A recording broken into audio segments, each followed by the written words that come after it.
അമരത്ത് തലയണ വെച്ച് ഉറങ്ങുകയായിരുന്നു. അവർ അവനെ ഉണർത്തി. ഗുരോ, ഞങ്ങൾ നശിച്ചു പോകുന്നതിൽ നിനക്ക് വിചാരം ഇല്ലയോ എന്ന് പറഞ്ഞു. ഗുരോ, ഞങ്ങൾ നശിച്ചു പോകുന്നതിൽ നിനക്ക് വിചാരം ഇല്ലയോ? ഈ ഒരു കഥയുടെ ഈ ഒരു ഇൻസിഡൻറ്റിൻ്റെ സാഹചര്യം എന്ന് പറയുന്നത്, ഒരു ശുശ്രൂഷ കഴിഞ്ഞ് മറ്റൊരു ശുശ്രൂഷയിലേക്ക് കർത്താവും തൻ്റെ ശിഷ്യന്മാരും കൂടെ കടന്നു പോകുന്ന ആ സാഹചര്യത്തിന് നടുവിൽ നടക്കുന്ന ഒരു സംഭവമാണ്. മർക്കോസിൻ്റെ സുവിശേഷം 4-ാം അധ്യായവും മത്തായി 8-ഉം ലൂക്കോസ് 8-ഉം ഒക്കെ നിങ്ങൾ വായിക്കുമ്പോൾ വളരെ കർത്താവ് ഒരു രാവും ഒരു പകൽ മുഴുവനും ശുശ്രൂഷിച്ച് വളരെ ക്ഷീണിതനായിട്ടാണ് ഈ ഒരു പടകയാത്രയ്ക്കായി കർത്താവ് പുറപ്പെടുന്നത്. ശിഷ്യന്മാരുമൊത്ത് അനേക സൗഖ്യങ്ങൾ, ഭൂതഗ്രസ്തർ, കുഷ്ഠരോഗികൾ, ഇങ്ങനെ അനേക സൗഖ്യങ്ങൾ കർത്താവ് പ്രവർത്തിച്ചു. കർത്താവ് ദൈവരാജ്യത്തിൻ്റെ പല മർമ്മങ്ങളെക്കുറിച്ച് ദൈവം തൻ്റെ ജനത്തിന് പുരുഷാരത്തിന് വെളിപ്പെടുത്തിയതിന് ശേഷം അടുത്ത ഒരു ശുശ്രൂഷ മേഖലയിലേക്ക്, നമ്മൾക്കറിയാം മർക്കോസിൻ്റെ ഈ ഒരു ഭാഗത്തിന് ശേഷം കർത്താവ് കടന്നു പോകുന്നത് ഗദരദേശത്തേക്കാണ്. അവിടെയുള്ളൊരു ഭൂതഗ്രസ്തനെ വിടുവിക്കുവാനുള്ള ശുശ്രൂഷയിലേക്ക് കടന്നു പോകുകയാണ്. അതിൻ്റെ നടുവിൽ നടക്കുന്ന ഒരു ഇൻസിഡൻ്റാണ് ഈ ഒരു യാത്ര, ഈ കപ്പലിലുള്ള അല്ലെങ്കിൽ ഇവരുടെ ബോട്ടിലുള്ള ഈ ഒരു യാത്ര. ഇവിടെ ശിഷ്യന്മാർ പറയുന്ന ഈ ഒരു വാക്ക്, ഞങ്ങൾ നശിച്ചു പോകുന്നു, ഞങ്ങൾ നശിച്ചു പോകുന്നതിൽ നിനക്ക് വിചാരമില്ലയോ? അവരുടെ ഹൃദയത്തിൻ്റെ ഭാരം അവർ ദൈവസന്നിധിയിൽ നിലവിളിച്ച് പറയുക, ഞങ്ങൾ നശിച്ചു പോകുന്നതിൽ നിനക്ക് വിചാരം ഇല്ലയോ? ഈ ഒരു വചനത്തിൽ 3 കാര്യങ്ങൾ ദൈവസന്നിധിയിൽ നമ്മൾ സംസാരിക്കാനായിട്ട്, നമ്മൾ ധ്യാനിപ്പാനായിട്ട് ആഗ്രഹിക്കുകയാണ്. ഒന്ന്, ഇതാരാ പറയുന്നത്? ആരാ ഇത് പറയുന്നത്? ശിഷ്യന്മാരാണ് പറയുന്നത്. പുരുഷാരമല്ല ഇത് പറയുന്നത്, ശിഷ്യന്മാരാണിത് പറയുന്നത്. കർത്താവിൻ്റെ കൂടെ യാത്ര ചെയ്ത ശിഷ്യന്മാർ. ആരാണ് ശിഷ്യന്മാർ? Who is disciple? ഒരു ക്രിസ്ത്യൻ ഡിസൈപ്പിൾ എന്ന് പറഞ്ഞാൽ ആ വ്യക്തി ആരാണ്? ക്രിസ്തുവിനെ അനുഗമിക്കുന്ന ഒരു വ്യക്തിയാണ്, ക്രിസ്തുവുമായി ഫെലോഷിപ്പുള്ള ഒരു വ്യക്തിയാണ്, ക്രിസ്തുവിനെ ഇമിറ്റേറ്റ് ചെയ്യുവാൻ, കർത്താവിനെ അനുകരിക്കുവാൻ ആഗ്രഹിക്കുന്ന ഒരു വ്യക്തിയാണ് ഒരു ശിഷ്യൻ എന്ന് പറഞ്ഞാൽ. ഈ ശിഷ്യന്മാർക്ക് പ്രത്യേകതയുണ്ട്. കർത്താവ് ചെയ്ത സകല ശുശ്രൂഷകളിലും കർത്താവിനോട് ചേർന്ന് കർത്താവ് ചെയ്ത സകല അത്ഭുതങ്ങളും അടയാളങ്ങൾക്കും ഇവർ വിറ്റ്നസ്സസ് ആണ്. ഇവരിതെല്ലാം കണ്ടതാണ്, കേട്ടതാണ്, തൊട്ടതാണ്, അറിഞ്ഞതാണ്, അനുഭവിച്ചവരാണ്. ഈ എല്ലാ കൃപയും പ്രാപിച്ചവരാണ്, കർത്താവിനാൽ വിളിക്കപ്പെട്ടവർ. നമ്മളിവിടെ ആയിരിക്കുന്ന ജനം ശിഷ്യരാണ്. നമ്മൾ കർത്താവിനാൽ വിളിക്കപ്പെട്ടവർ, തിരഞ്ഞെടുക്കപ്പെട്ടവർ, അഭിഷേകം പ്രാപിച്ചവർ, ദൈവത്തോട് ചേർന്ന് നടക്കുന്നവർ, അവൻ്റെ അനുഗ്രഹം അനുഭവിച്ചവർ, അല്ലേ? അത്ഭുതങ്ങൾ, അടയാളങ്ങൾ കണ്ടവർ. കാണാത്തവർ ആരെങ്കിലും ഇവിടെ ഇരിപ്പുണ്ടെന്ന് ഞാൻ വിശ്വസിക്കുന്നില്ല. ദൈവത്തിൻ്റെ അനുഗ്രഹം ജീവിതത്തിൻ്റെ അനുനിമിഷം അനുഭവിച്ച ജീവിതങ്ങളാണ് ഇവിടെ ഇരിക്കുന്ന നാം ഓരോരുത്തരും, ഞാൻ ഉൾപ്പെടെ. അതോർത്ത് നമുക്ക് ദൈവത്തെ സ്തോത്രം ചെയ്യാം. നാം ശിഷ്യരാണ്. ഹല്ലേലൂയ. എന്നാൽ ഈ പ്രതികൂലം വന്നു ഭവിക്കുന്നത് ആർക്കാ? ഹല്ലേലൂയ. ശിഷ്യഗണത്തിനകട്ടോ ചില പ്രതികൂലങ്ങൾ. ഹല്ലേലൂയ. അവനറിയാതെയല്ല, ശിഷ്യഗണത്തിനാണ്, ശുശ്രൂഷയുടെ നടുവിലാണ് ചില പ്രതികൂലങ്ങൾ ഇവരുടെ ജീവിതത്തിൽ വന്നു ഭവിച്ചത്. ഹല്ലേലൂയ. ശിഷ്യന്മാർക്കൊരു പ്രത്യേകതയുണ്ട്. നമ്മൾ പറഞ്ഞു അവരുടെ പ്രത്യേകതകൾ. ചേർന്നു നടക്കുന്നവർ എന്ന് പറഞ്ഞു. മർക്കോസ് 4-ന്റെ 10-ാം വാക്യത്തെ നമ്മൾ വായിക്കുമ്പോൾ ദൈവരാജ്യത്തിൻ്റെ മർമ്മം കർത്താവ് അവരോട് പറയുകയാണ്. ദൈവരാജ്യത്തെക്കുറിച്ചുള്ള പല മർമ്മങ്ങളും ഈ മർക്കോസ് 4-ാം അധ്യായത്തിൽ കൂടെ കർത്താവ് ശിഷ്യന്മാർക്കും പുരുഷാരത്തിനും വെളിപ്പെടുത്തിയതിനു ശേഷം ശിഷ്യന്മാരെ സെപ്പറേറ്റ് ആയിട്ട് ഇരുത്തിയിട്ട് മർക്കോസ് 4-ന്റെ 10-ാം അധ്യായത്തിൽ പറയുന്നു, ദൈവരാജ്യത്തിൻ്റെ മർമ്മം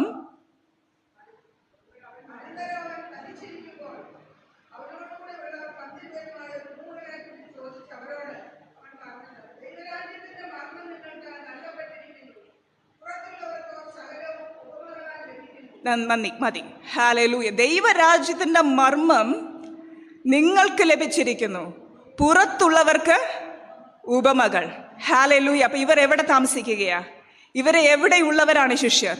പുറത്തുള്ളവർക്ക് ഉപമയാണെങ്കിൽ അകത്തുള്ളവർക്ക് മർമ്മം. ഹല്ലേലൂയ. അനേക വർഷങ്ങളായി ദൈവവചനത്തിന്റെ മർമ്മങ്ങൾ പ്രാപിച്ച് ദൈവസന്നിധിയിൽ ഇരുന്ന് അനേകങ്ങൾക്ക് പ്രാപിപ്പാൻ കഴിയാത്ത, കേൾക്കുവാൻ ഭാഗ്യം ലഭിക്കാത്ത ദൈവവചനത്തിന്റെ മർമ്മങ്ങൾ പ്രാപിപ്പാൻ ഹല്ലേലൂയ ശിഷ്യരായ നമ്മൾക്ക് ദൈവം ഭാഗ്യം തന്നതോർത്ത് ഞാൻ ദൈവത്തിന് സ്തോത്രം ചെയ്യുകയാണ്. ഹല്ലേലൂയ. നമ്മൾ ഓർക്കണം, ഇവരാരാണ്? അകത്തുള്ളവർ. ഈ അകത്തുള്ളവർ പറയുന്ന വാക്കുകളാണ് നമ്മൾ ശ്രദ്ധയോടെ കേൾക്കേണ്ടത്. ഈ അകത്തുള്ളവർ എന്താ പറയുന്നേ?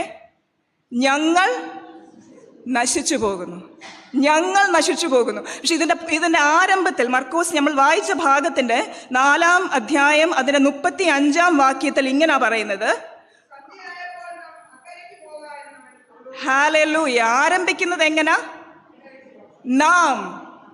നാം അക്കരയ്ക്ക് പോകാം. Let us go together. നമുക്ക് ഒരുമിച്ച് അക്കരയ്ക്ക് പോകാമെന്ന് പറഞ്ഞ് കർത്താവും ശിഷ്യന്മാരും ഒരുമിച്ച് യാത്ര പുറപ്പെടുകയാണ്. എന്നാൽ പ്രതികൂലം വരുമ്പോൾ ഇവരെന്താ പറയുന്നേ?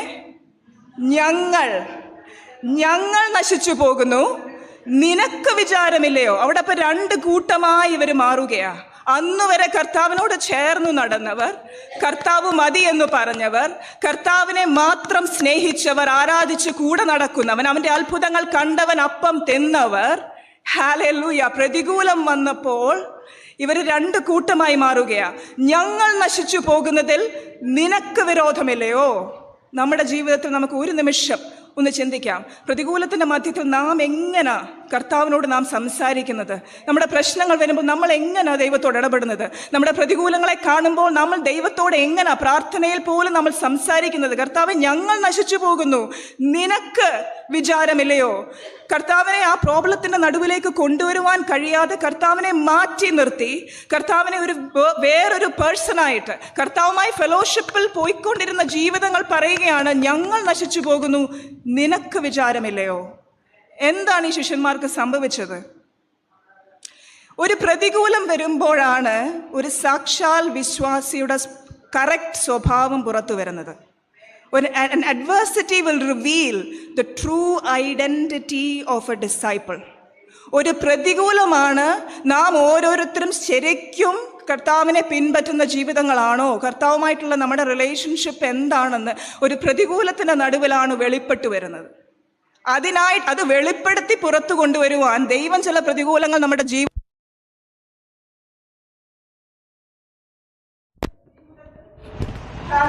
അനുവദിച്ചിട്ടാണ് ചില വിഷയങ്ങൾ നമ്മുടെ ജീവിതത്തിൽ നടക്കുന്നത്. അതിൽ കൂടെ നമ്മുടെ കറക്റ്റ് സ്വഭാവം അത് പുറത്തു കൊണ്ടുവരുവാനായിട്ട് ദൈവം ആഗ്രഹിക്കുന്നു. കർത്താവിനോടുള്ള നമ്മുടെ ആറ്റിറ്റ്യൂഡ് യോഹന്നാൻ 16:32 വാക്യം. യോഹന്നാൻ 16:32 വാക്യം.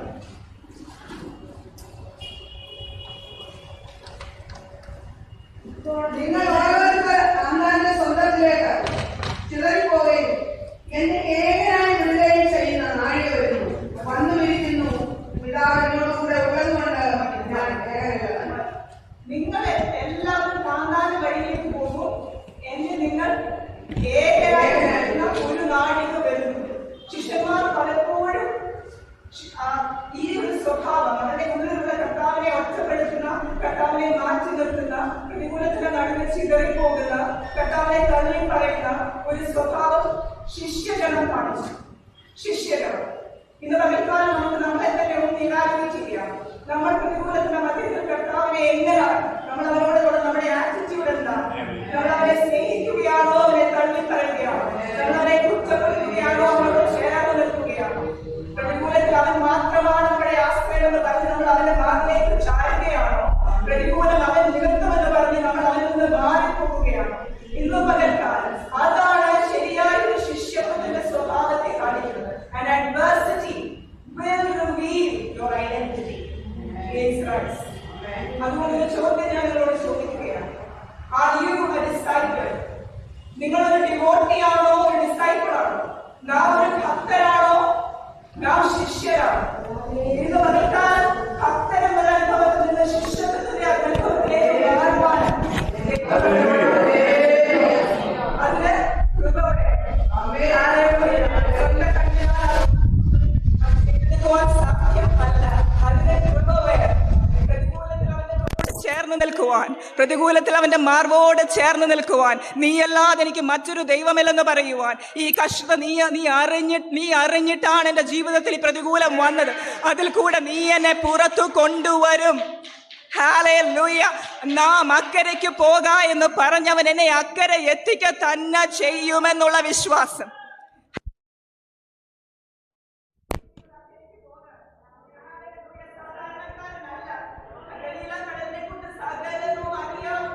ഈ ശിഷ്യന്മാർ എല്ലാ കടലിന്റെ എല്ലാ മുക്കും മൂലയും അറിയാവുന്ന ശിഷ്യന്മാർ എന്നാൽ പ്രതികൂലം വന്നപ്പോൾ അവർ ഭയപ്പെട്ടു പോയി. എന്നാൽ അക്കരയ്ക്ക് പോകുവാൻ വിളിച്ചത് കർത്താവായ യേശു ക്രിസ്തുവാണ്. നമ്മളെ ഓരോരുത്തരെയും അക്കരയ്ക്ക് പോകുവാൻ വിളിച്ചിരിക്കുന്നവൻ കർത്താവ്. അതുകൊണ്ട് അവൻ അക്കരയിൽ എത്തിക്കും. ആ വചനത്തിന്റെ ഭാഗം വായിച്ചപ്പോൾ നിങ്ങൾ ശ്രദ്ധിച്ചു കാണും. അനേക ചെറുപടകുകൾ അവരുടെ കൂടെ യാത്ര പുറപ്പെട്ടു. അനേക ചെറുപടകുകൾ. എന്നാൽ ഈ കഥ അവസാനിപ്പിക്കുമ്പോൾ ചെറുപടകളുടെ കാര്യങ്ങളൊന്നും നമുക്ക് കേൾക്കുവാനില്ല. അവർക്ക് എന്ത് സംഭവിച്ചുവെന്ന് ദൈവവചനത്തിൽ പറയുന്നില്ല. കർത്താവിനോടൊപ്പം കർത്താവ് സഞ്ചരിക്കുന്ന ആ ഒരു പടകിനോടൊപ്പം പുറപ്പെട്ട അനേക ചെറുപടകുകൾ അക്കരെ എത്തിയില്ലെന്ന് നമ്മളോട് കൂടെ ആരാധിക്കുന്നവർ, നമ്മളോട് കൂടെ പ്രാർത്ഥിക്കുന്നവർ, നമ്മളോട് കൂടെ മുട്ടുമടക്കുന്നവർ അക്കരെ എത്താതെ പോകുന്ന ഒരു കാര്യം എന്ത് സംഭവിച്ചു? ഈ പ്രതികൂലത്തിൽ അവർ പട്ടുപോയി. ഈ പ്രതികൂലത്തിൽ അവർ പട്ടുപോയി. കാരണം എന്താ? അവരുടെ പടകിൽ അവർ പുരുഷാണ് അവർ കർത്താവിന്റെ പിന്നിൽ പോയത്. എന്നാൽ പടകിൽ അവരില്ലായിരുന്നു.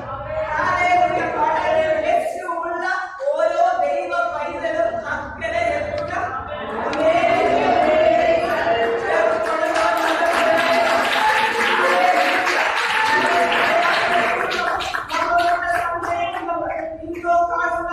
നാളെ അക്കരെ നാട്ടിൽ കാണാതെ പോകുമ്പോൾ യേശു പടകിലുള്ള, യേശു ജീവിതത്തിലുള്ള, യേശു ഹൃദയത്തിലുള്ള ഓരോ ദൈവമക്കളും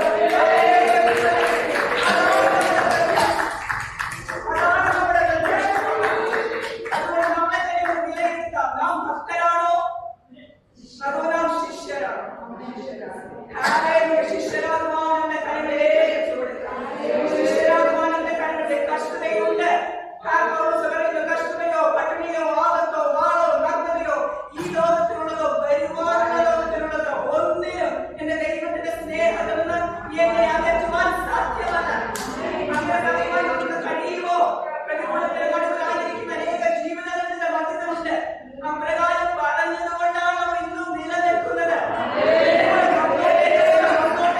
വന്നോട്ടെ, ജീവിതത്തിന്റെ വഴികൾ അടഞ്ഞോട്ടെ, അങ്ങനെ താമസിച്ചുകൊണ്ടോട്ടെ. എന്റെ ഒന്നിനും ആർക്കും മാറ്റുവാൻ കഴിയില്ല. രണ്ടാമത്തെ പറയും, are you in the midst of a difficulty? Hallelujah. നിങ്ങളുടെ പ്രതികൂലത്തിന്റെ മധ്യത്തിലാണ്. Hallelujah. നമ്മൾ ശിഷ്യനാണെങ്കിൽ പ്രതികൂലം ഉണ്ട്. ഇവർ യാത്ര ആരംഭിച്ചപ്പോൾ ഒരിക്കലും ഓർത്തില്ല ഇപ്രകാരം ഒരു പ്രതികൂലം അവരുടെ ജീവിതത്തിൽ വരുന്നത്. ക്രിസ്തീയ ജീവിതം നാം സന്തോഷത്തോടെ സ്റ്റാർട്ട് ചെയ്യുന്നത്. ഹാലലൂയ. രക്ഷിക്കപ്പെടുന്ന കാലത്തുള്ള സന്തോഷം, ദൈവജനത്തോട് ചേർന്ന് ആരാധിക്കുമ്പോഴുള്ള ആനന്ദം, ഹാലലൂയ, വളരെ സന്തോഷമാണ്. കൂട്ടായ്മയ്ക്ക് വളരെ സന്തോഷത്തോടെ നമ്മൾ കടന്നു വരുന്നു, നമ്മുടെ എല്ലാ ആവശ്യങ്ങളെയും മാറ്റിവെച്ചിട്ട്. എന്നാൽ ജീവിതത്തിൽ ഒരു പ്രതികൂലം വരുമ്പോൾ ഒരു സെക്കൻഡിനുള്ളിലാണ് ഈ ജീവിതങ്ങളുടെ അവരുടെ അവസ്ഥ മാറി മാറുന്നത്. അവർ ഒരിക്കലും പ്രതീക്ഷിച്ചില്ല. സഡനായിട്ടാണ് അവർ പ്രിപ്പയർഡ് അല്ലായിരുന്നത്. ഈ പ്രതികൂലത്തിൽ നിലനിൽക്കുവാൻ ഈ ശിഷ്യഗണം പ്രിപ്പയർഡ് അല്ലായിരുന്നു. അവർ പ്രതീക്ഷിച്ചില്ല. കാറ്റുണ്ട്, കോളുണ്ട്. ഇന്ന് മഴ കണ്ടവർ പലരും കടന്നു വന്നില്ല. കാരണം കോള് കാണുമ്പോൾ പറയും വലിയ മഴ വരുന്നു. ഈ കോള് കണ്ടിരുന്നെങ്കിൽ ഈ ശിഷ്യഗണം പുറപ്പെടുകയില്ലായിരുന്നു. പക്ഷെ അവർ പുറപ്പെട്ട നാളെ ഒരു പ്രതികൂലവും ഇല്ലായിരുന്നു. അവർ അക്കരെ എത്താറാകുമ്പോഴാണ് അവരുടെ ജീവിതത്തിൽ ഈ പ്രതികൂലം സംഭവിച്ചത്. അപ്രതീക്ഷിതമായി ഉണ്ടായ ഒരു സംഭവം. അപ്പോൾ ഒരുപക്ഷെ നമ്മൾ ചോദിക്കാം, ഞാൻ ദൈവമായിരുന്നു, എനിക്കിത് എന്തുകൊണ്ട് വന്നു? പലരും ചോദിച്ചിട്ടുള്ള ചോദ്യങ്ങൾ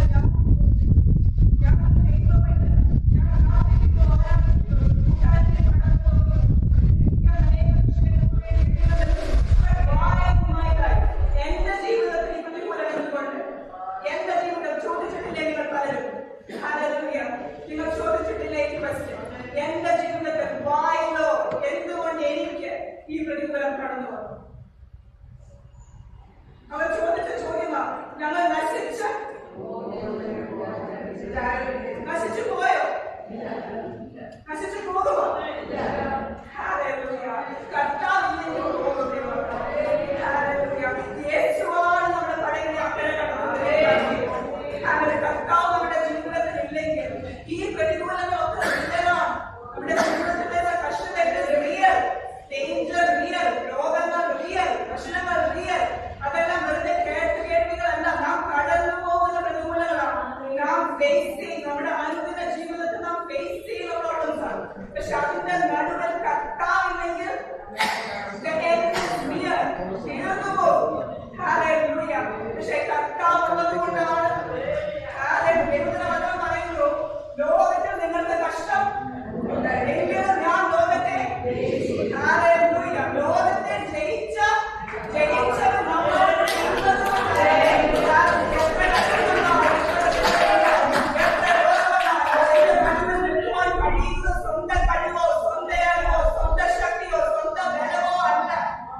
ഈ ഭയത്തോട്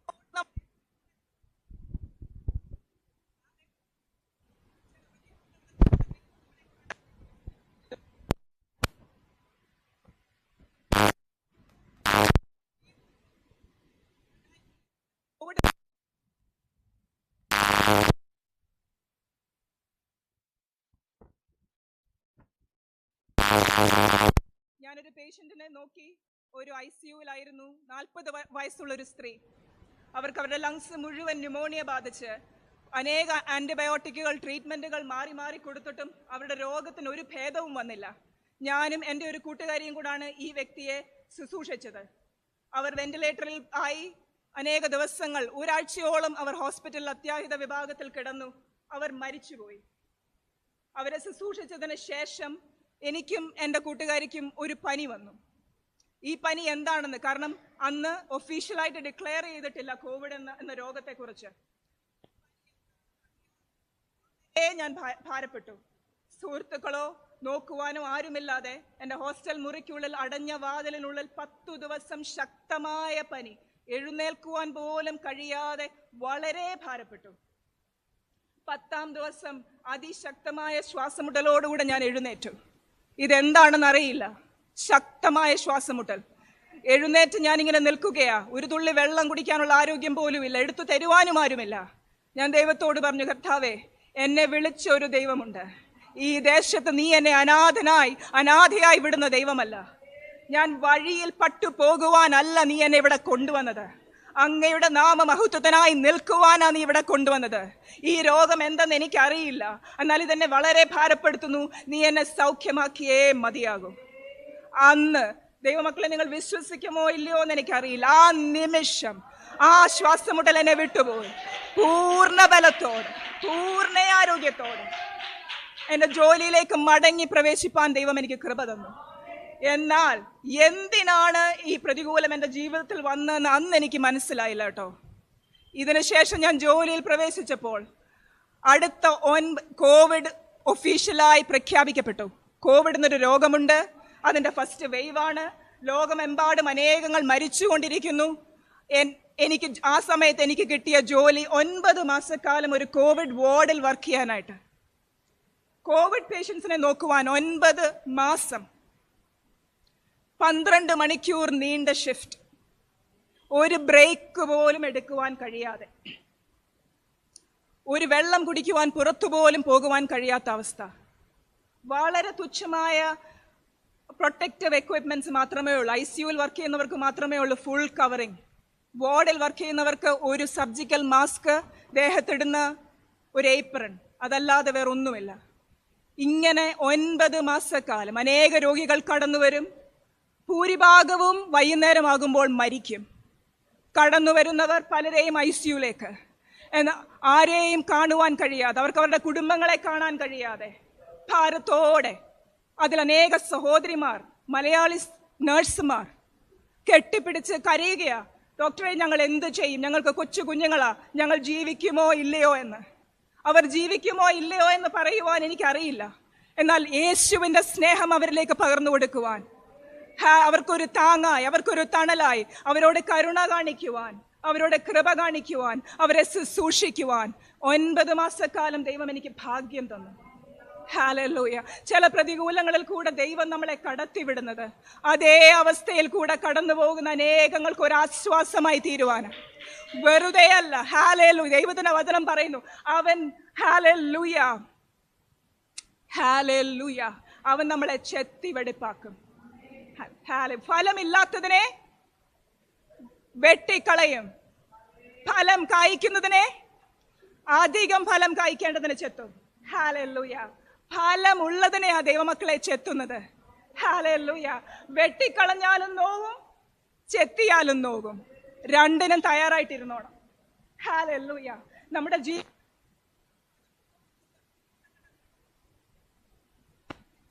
ദൈവമക്കൾ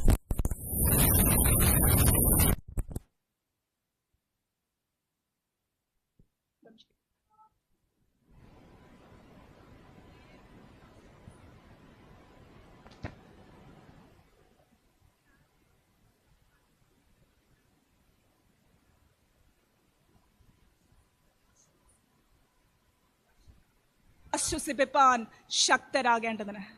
ഹല്ലേലൂയ. നിങ്ങൾ ചോദിച്ചില്ലേ എന്തിനാ ഈ കഷ്ടം എന്ന്? കഷ്ടത്തിലിരിക്കുന്നവരെ ആശ്വസിപ്പിപ്പാൻ.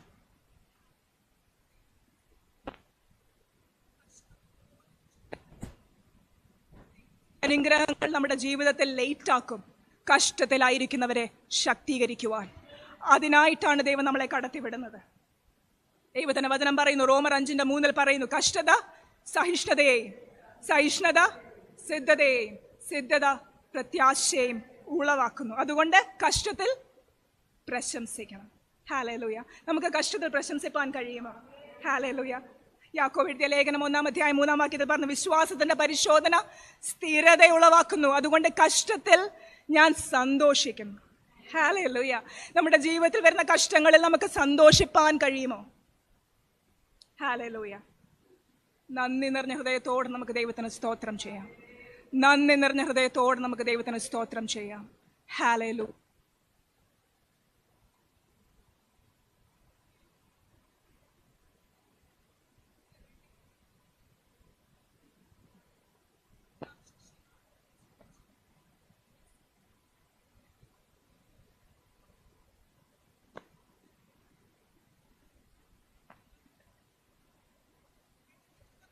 പരിചയമുണ്ടോ? ഹല്ലേലൂയ. വിടുവിക്കുന്നവൻ മാത്രമാ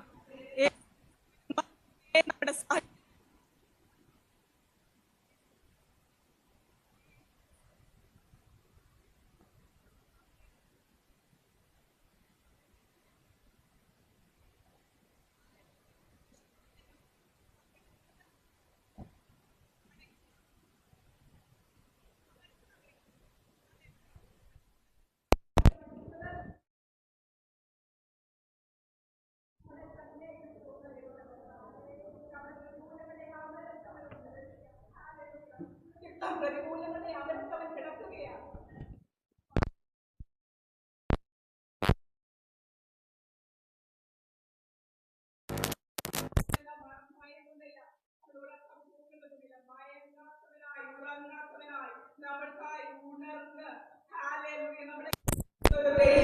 ഹല്ലേലൂയ. നമ്മുടെ പെട്പടകിന്റെ ആമരത്തുണ്ട്. ഹല്ലേലൂയ. അവനെ പാസ് ചെയ്യാതെ ഒരു പ്രതികൂലവും നമ്മുടെ ജീവിതത്തിൽ വരികയില്ല. അവനെ പാസ് ചെയ്യാതെ ഒരു പ്രതികൂലവും നമ്മുടെ ജീവിതത്തിൽ വരികയില്ല. അവൻ അമരത്തുണ്ടെങ്കിൽ അവൻ ശാന്തമായി കിടന്നുറങ്ങുകയാണ് കേട്ടോ. ഒരു ദൈവ പൈതലിന് മാത്രമേ പ്രതികൂലത്തിന്റെ നടുവിൽ ശാന്തമായി ഉറങ്ങാൻ കഴിയുകയുള്ളൂ. ഹല്ലേലൂയ. നമ്മൾക്കറിയാം, നമ്മുടെ ഭവനങ്ങളിൽ നിങ്ങൾ വിശ്വാസികളാണെങ്കിൽ പ്രതികൂലങ്ങൾ നിങ്ങളുടെ ജീവിതത്തിൽ വരുമ്പോൾ നിങ്ങൾ സമാധാനമായി ഇരിക്കുന്നത് കണ്ടിട്ട് നിങ്ങളുടെ വീട്ടിലെ ആൾക്കാർ ചിലപ്പോൾ ചോദിക്കാം, നിനക്കൊരു ടെൻഷനുമില്ലേ? ഇത്രയും പ്രശ്നം വന്നു, നിനക്ക് എങ്ങനെ ഇത്ര സമാധാനത്തോടെ ഇരിക്കാൻ കഴിയും? നിനക്ക് എങ്ങനെ ചിരിച്ചുകൊണ്ടിരിക്കാൻ കഴിയും? ഒരു ദൈവ പൈതലിന് മാത്രമേ പ്രതികൂലത്തിന്റെ നടുവിൽ ഉറങ്ങുവാൻ കഴിയുകയുള്ളൂ. പത്രോസ് കാരാഗ്രഹത്തിൽ കിടന്നുറങ്ങി, പൗലോസും ശീലാസും പാടി ആരാധിച്ചു. ഹല്ലേലൂയ. ഒരു ദൈവ പൈതലിനും മാത്രമേ പ്രതികൂലത്തിന്റെ നടുവിൽ ഉറങ്ങുവാൻ കഴിയുകയുള്ളൂ. എന്നാൽ അമരത്തുറങ്ങുന്ന എൻ്റെ കർത്താവ്, അവൻ വളരെ ക്ഷീണിതനാണ്. രാവിലത്തെ സകല ശുശ്രൂഷയും കഴിഞ്ഞ് വളരെ ക്ഷീണ അവസ്ഥയിലാണ് കർത്താവ് ഈ പടകിലോട്ട് കയറുന്നത്. ഹല്ലേലൂയ. അവന്റെ ശുശ്രൂഷ നിന്നു പോയിട്ടില്ല കേട്ടോ. എത്ര ശുശ്രൂഷ ചെയ്തെന്ന് പറഞ്ഞാലും ഹല്ലേലൂയ. ശിഷ്യന്മാർ ഒന്ന് വിളിച്ചപ്പോൾ ചാടി ഉണർന്നു. ഹല്ലേലൂയ. നീ വിളിക്കുമ്പോൾ ഹല്ലേലൂയ നാം എന്താ ചെയ്യേണ്ടത്? ഈ രക്ഷകനെ നാം വിളിച്ചുണർത്തണം ദൈവ മക്കളെ. ഹല്ലേലൂയ. അവൻ നമ്മുടെ പടകിലുണ്ട്, അവൻ നമ്മുടെ ജീവിതമാകുന്ന പടകിലുണ്ട്. നമ്മളൊന്ന് വിളിച്ചാൽ മതി. ഹല്ലേലൂയ. നാം വിളിച്ചപേക്ഷിക്കുമ്പോൾ അവൻ കേൾക്കുന്ന ദൈവമാ. തന്റെ ഭക്തന്റെ നിലവിളിക്ക് അവന്റെ കാതുകൾ തുറന്നിരിക്കുമെന്ന് ദൈവത്തിന്റെ വചനം പറയുന്നു. ഇന്ന് പകൽക്കാലം വിളിച്ചപേക്ഷിക്കുക. അവന്റെ നാമത്തെ വിളിച്ചപേക്ഷിക്കുന്നവരെല്ലാവരും രക്ഷിക്കപ്പെടുമെന്ന് ദൈവത്തിന്റെ വചനം പറയുന്നു. ഇന്ന് പകൽക്കാലം കർത്താവായ യേശു ക്രിസ്തുവിന്റെ നാമത്തെ നാം വിളിച്ചപേക്ഷിക്കുക. ഹല്ലേലൂയ. വിളിച്ചപേക്ഷിക്കുമ്പോൾ അവൻ എന്തു ചെയ്യും? അവൻ എഴുന്നേൽക്കും. ഹല്ലേലൂയ. നിങ്ങളുടെ പ്രതികൂലങ്ങളുടെ മധ്യത്തിൽ കർത്താവ് ഒന്ന് എഴുന്നേൽക്കും. ദൈവത്തിന്റെ വചനം പറയുന്നു, യഹോവ എഴുന്നേൽക്കുമ്പോൾ ശത്രുക്കൾ ചിതറിപ്പോകും. എൽ ശദ്ദായവൻ, നമ്മളിന്ന് പാടിയില്ലേ, എൽ എലിയോനായവൻ. ഹല്ലേലൂയ. രാജാതി രാജാവ്, കർത്താതി കർത്താവ്, സകലത്തെയും സൃഷ്ടിച്ച് സകലത്തെയും ഉയർത്തി നടത്തുന്നവൻ, സകലത്തെയും പാലിക്കുന്ന നമ്മുടെ ദൈവം. ഹല്ലേലൂയ. അവൻ എഴുന്നേൽക്കുമ്പോൾ ശത്രുക്കൾ ചിതറിപ്പോകും. ഹല്ലേലൂയ. അവന്റെ അനുഗ്രഹത്തെ മാത്രം പിൻപറ്റുവാനല്ല കേട്ടോ, അവന്റെ മഹത്വത്തെ ദർശിക്കാനാ ദൈവം നമ്മളെ വിളിച്ചിരിക്കുന്നത്. Hallelujah. To understand the divinity of God. ദൈവത്തിന്റെ അന്നുവരെ ശിഷ്യന്മാർക്ക് യേശുവിനെ ഒരു അത്ഭുതം ചെയ്യുന്നവനെന്നും ഒരു നല്ല ഗുരുവെന്നും ഒരു നല്ല നാഥനെന്നും ഒരു കർത്താവെന്നും മാത്രമേ അറിയുകയുള്ളായിരുന്നു. എന്നാൽ ഹല്ലേലൂയ, ഈ സംഭവം അവരുടെ ചിന്താമണ്ഡലങ്ങളെ മാറ്റിമറിച്ചു. അവരെങ്ങനെ അവസാനിപ്പിച്ചത് ആ ഭാഗം നിങ്ങൾ വായിച്ചിട്ടില്ലേ? കാറ്റും കടലും ഇവനെ അനുസരിക്കുന്നു. Even are. ഹല്ലേലൂയ. കാറ്റും കടലും ഇവനെ അനുസരിക്കുന്നു. Even are. ഒരു വലിയ റെവലേഷനാ. അവരുടെ ജീവിതത്തിലുള്ള ഭയം, അവരെ തട്ടിയിരുന്ന സംശയങ്ങൾ, അതിൽ നിന്നൊക്കെയും മാറി ഒരു വലിയ റെവലേഷനിലേക്ക് ദൈവം അവരെ നടത്തുകയാണ്. ഹല്ലേലൂയ. എൻ്റെ കർത്താവ് എഴുന്നേറ്റാലുണ്ടല്ലോ, ഹല്ലേലൂയ, അവൻ കാറ്റിനെ ശാസിക്കും. ഹല്ലേലൂയ. അവൻ കടലിനോട് കൽപ്പിക്കും, കാറ്റേ അടങ്ങ്, കടലെ ശാന്തമാകുക. നമ്മുടെ ജീവിതത്തിന്റെ പ്രതികൂലങ്ങളോട് കൽപ്പിപ്പാൻ ഇന്ന് പകൽക്കാലം എൻ്റെ യേശു വന്നിട്ടുണ്ട്. ഹല്ലേലൂയ. ഇവിടെ ഇന്ന് ഈ മുറിക്കുള്ളിൽ നിങ്ങളുടെ ജീവിതത്തിൽ, ഓൺലൈനിൽ കേൾക്കുന്ന പ്രിയപ്പെട്ടവരുടെ ജീവിതങ്ങളിൽ നിങ്ങളുടെ അവസ്ഥകളോട് അവരെ ശാസിക്കുവാൻ, പ്രതികൂലമായി നിൽക്കുന്നതിനെ മാറ്റിക്കളയുവാൻ, നിങ്ങൾക്ക് മുൻപോട്ട് യാത്ര ചെയ്യുവാൻ തടസ്സമായി നിങ്ങളുടെ ജീവിതത്തിൽ ഉയർന്നു നിൽക്കുന്ന ഏതൊരു പ്രതികൂലമാണെങ്കിലും അതിനെ ശാസിച്ചകറ്റുവാൻ ഗുരു വന്നിട്ടുണ്ട്. ഹല്ലേലൂയ. ഗുരു വന്നിട്ടുണ്ട്. അവൻ കാറ്റിനോട് കൽപ്പിക്കും.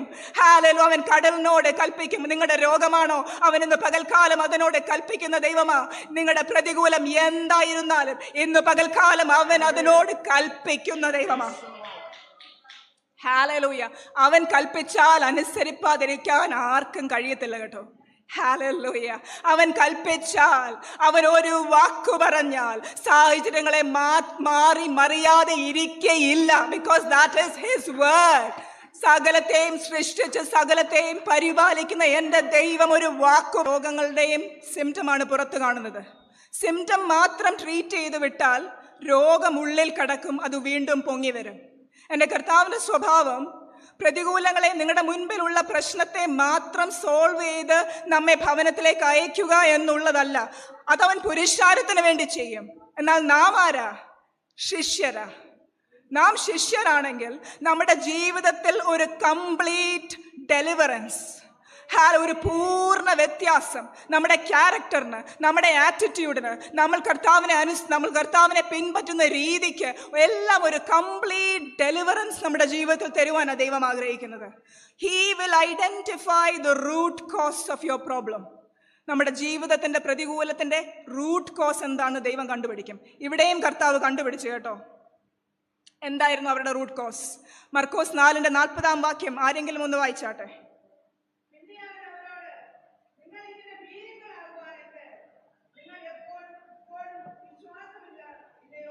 നന്ദിയോടെ സ്തോത്രം. ഹല്ലേലൂയ. നിങ്ങൾ ഭീരുക്കൾ ആകുവാൻ എന്ത്? നിങ്ങൾക്കിപ്പോഴും വിശ്വാസമില്ലയോ? ഇപ്പൊ 2 കാര്യങ്ങളാ. ഒന്ന്, ഭീരുക്കളാ. എന്തുകൊണ്ടാ ഭീരുക്കൾ? വിശ്വാസമില്ല. ഇവരുടെ പ്രതികൂലത്തിന്റെ റൂട്ട് കോസ് എന്ന് പറയുന്നത്, കർത്താവ് എപ്പോഴും നമ്മുടെ ജീവിതത്തെ മാറ്റുമ്പോൾ ഉണ്ടല്ലോ, ചില സ്ഥലങ്ങളിൽ ദൈവം തൊടും. അത് നമുക്ക് വളരെ വേദന ഉണ്ടാക്കും. ഹല്ലേലൂയ. ദൈവവചനത്തിൽ കൂടെ ദൈവം നമ്മളെ തൊടും. നമ്മൾ വചനം പ്രാർത്ഥിക്കുമ്പോൾ ദൈവം നമ്മളെ സ്പർശിക്കും. ഹല്ലേലൂയ. ചെത്തി വെടിപ്പാക്കേണ്ടതിനെ അവൻ വെടിപ്പാക്കും. ഹല്ലേലൂയ. പിഴുതു കളയേണ്ടതിനെ അവൻ പിഴുതുകളയും. നമ്മൾ നന്നായി വളരണമെന്നാണ് ദൈവം ആഗ്രഹിക്കുന്നത്. ഹല്ലേലൂയ. അവരുടെ അവിശ്വാസം എന്ന ഘടകത്തെ ദൈവം തൊട്ടു. അവന്റെ പ്രതികൂലത്തിന്റെ റീസൺ എന്ന് പറയുന്നത് അവിശ്വാസമാണ്. നമ്മെ തന്നെ നമുക്ക് ഒന്ന് ശോധന ചെയ്യാമെന്ന് വചനത്തിന് മുൻപാകെ. നമ്മുടെ വിശ്വാസത്തിന്റെ അളവ് എങ്ങനെയാ? ഹല്ലേലൂയ. ഹല്ലേലൂയ. നമ്മുടെ അനുഗ്രഹങ്ങളെ ബ്ലോക്ക് ചെയ്തു നിൽക്കുന്നത് പലപ്പോഴും അവിശ്വാസമാണ്. നാം പ്രാർത്ഥിക്കുന്നുണ്ട്, നമ്മൾ അനേക സമയങ്ങൾ ദൈവവചനത്തിന് മുൻപാകെ ഇരിക്കുന്നു, അനേക ദൈവദാസന്മാരുടെ വചനം കേൾക്കുന്നു, നമ്മൾ പള്ളിയിൽ പോകുന്നു, കുർബാന കൊള്ളുന്നു, അങ്ങനെ അനവധി സൽക്കാര്യങ്ങൾ നാം ചെയ്യുന്നു. എന്നാൽ നമ്മുടെ ജീവിതത്തിൽ പല വിഷയങ്ങൾക്കും വിടുതലില്ലാത്തതും വിടുതൽ താമസിക്കുന്നതുമായ വിഷയം ദൈവത്തിന്റെ കുഴപ്പം കൊണ്ടൊന്നും അല്ല കേട്ടോ, പ്രാർത്ഥിക്കുന്ന ദൈവമക്കളുടെ കുഴപ്പം കൊണ്ടുമല്ല. ഹല്ലേലൂയ. അവിശ്വാസം. ഹല്ലേലൂയ. ഇവരെന്ത് ചെയ്തെന്നറിയാമോ? ഞങ്ങൾ നശിച്ചു പോകുന്നതിൽ നിനക്ക് വിചാരമില്ലയോ? ദൈവത്തെ ബ്ലെയിം ചെയ്യുക. നാം പലപ്പോഴും നമ്മുടെ ജീവിതത്തിൽ പ്രതികൂലങ്ങൾ വരുമ്പോൾ നാം ഇത് ചെയ്യാറുണ്ട്. ഞാനിത് ചെയ്തിട്ടുണ്ട്. നാം ദൈവത്തെ ബ്ലെയിം ചെയ്യുന്നവരായിട്ട് തീരും. ശത്രു ഇത് തന്നെയാ ചെയ്തത്. ഉൽപ്പത്തിയിൽ സാത്താൻ എന്താ ചെയ്തത്? സ്ത്രീയുടെ അടുക്കൽ ചെന്നിട്ട് പറഞ്ഞു, നീ കഴിക്കണം, കാരണം കഴിക്കുന്ന നാളിൽ നീ ദൈവത്തെ പോലെയാകും. കാരണം ദൈവം അവളോട് പറഞ്ഞു നീ കഴിക്കരുതെന്ന്. ദൈവത്തെ ബ്ലെയിം ചെയ്യുകയാ. ദൈവം നിനക്ക് തെറ്റായൊരു ഇൻഫർമേഷനാണ് തന്നത്, അതുകൊണ്ട് നീ കഴിക്കണം. അവിടെ നിന്ന് തുടങ്ങിയതാണ് മറ്റുള്ളവരെ വിരൽ ചൂണ്ടുന്ന സ്വഭാവം. ഹല്ലേലൂയ. ശത്രു അത് കാണിച്ചു കൊടുത്തു. ആദാം പറഞ്ഞു, നീ തന്ന സ്ത്രീ തന്നതുകൊണ്ടാണ് ഞാനിത് കഴിച്ചത്. മറ്റുള്ളവരെ എപ്പോഴും വിരൽ ചൂണ്ടി നമ്മുടെ അനുഗ്രഹങ്ങളുടെ തടസ്സം, നമ്മുടെ അനുഗ്രഹങ്ങളുടെ താമസം, നമ്മുടെ പ്രാർത്ഥനയുടെ മറുപടികളുടെ താമസം മറ്റുള്ളവരുടെ കുഴപ്പം കൊണ്ടാണെന്നും ദൈവത്തിൻ്റെ കുഴപ്പം കൊണ്ടാണെന്നും നമ്മൾ വിരൽ ചൂണ്ടി ദൈവത്തെ ബ്ലെയിം ചെയ്യുന്ന സ്വഭാവം. ഹല്ലേലൂയ. അപ്പൊ ദൈവം ഒരു ചോദ്യം ഇവരോട് ചോദിച്ചു. ഹല്ലേലൂയ. ദൈവം ചോദിച്ച ചോദ്യം, നിങ്ങൾക്ക് വിശ്വാസമില്ലയോ? മനുഷ്യർ അവരോട് ചോദിച്ചു, ശിഷ്യന്മാർ ചോദിച്ചു, ഡോണ്ട് യു കെയർ? കർത്താവ്, നിനക്ക് വിചാരമില്ലേ? അപ്പൊ ദൈവം ചോദിക്കുക, നിനക്ക് വിശ്വാസമില്ലേ? ഹല്ലേലൂയ. ഈ ചോദ്യം ദൈവം നമ്മളോട് ചോദിക്കുകയാ. നാം ദൈവത്തോട് ചോദിക്കുകയാ, നിനക്ക് വിചാരമില്ലേ? അപ്പം ദൈവം നമ്മളോട് ചോദിക്കുകയാ, നിനക്ക് വിശ്വാസമില്ലേ? ഹല്ലേലൂയ. ഇന്ന് പകൽക്കാലം നമ്മുടെ വിശ്വാസത്തിൻ്റെ അളവിനെ ഒന്ന് ശോധന ചെയ്യുവാൻ ഹല്ലേലൂയ ദൈവകരങ്ങളിലേക്ക് ഏൽപ്പിക്കാം. കാരണം വിശ്വാസം നൽകി തരുന്നത് ദൈവമാണ്. ഹല്ലേലൂയ. എന്താണ് നാം വിശ്വസിക്കേണ്ടത്? നമ്മൾ പലരും കർത്താവിൽ ആശ്രയിക്കുന്ന ദൈവമക്കളാണ്. എന്നാൽ നമ്മൾ എന്താണ് വിശ്വസിക്കേണ്ടത്? ശരിക്കും ദൈവം നമ്മുടെ നാശത്തിന് ചിന്തിക്കുന്ന ദൈവമാണോ? അല്ല. യോഹന്നാൻ 3:16 നമുക്ക് എല്ലാവർക്കും അറിയാം. തൻ്റെ ഏകജാതനായ പുത്രനിൽ വിശ്വസിക്കുന്ന ഏവനും നശിച്ചു പോകാതെ നിത്യജീവൻ പ്രാപിക്കേണ്ടതിന് ദൈവം അവനെ നൽകുവാൻ തക്കവണ്ണം ലോകത്തെ സ്നേഹിച്ചു.